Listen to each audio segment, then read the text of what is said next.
Last night, I was driving the second part of my daily commute from a particularly tiring day at work, when my eyes fixated on a sight normally confined into my nightmares.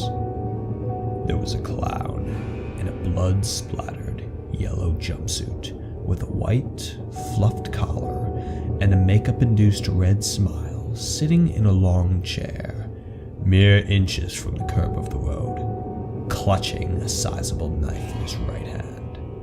Naturally, I did what any other human being would do. I swerved sharply to run over the terrifying figure.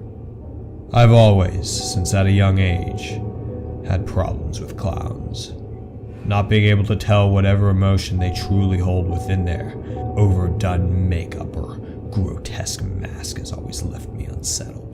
The idea that some of them may simply be using a painted-on smile to conceal their sinister desires first entered my brain when I was in high school. Despite the event occurring many years prior to now, the incident sometimes keeps me up at night. My friend and I were walking back home from school during a snowstorm. We had stayed late and missed the bus.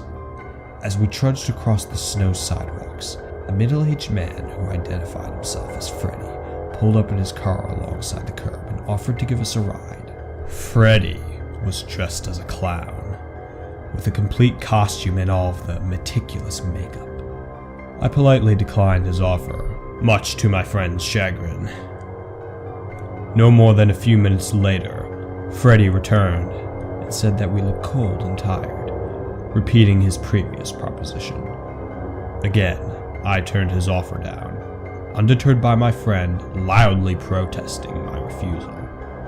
We began arguing, and Freddy pulled up next to us a couple minutes later and insisted that this would be our final opportunity to accept his generous offer. I sternly rejected him as my friend abandoned me and jumped into the passenger seat of Freddy's truck.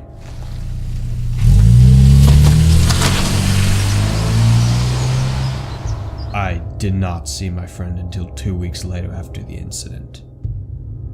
It took roughly that long for the police to unearth my friend from Freddy's dirt basement and for the family to hold the funeral service.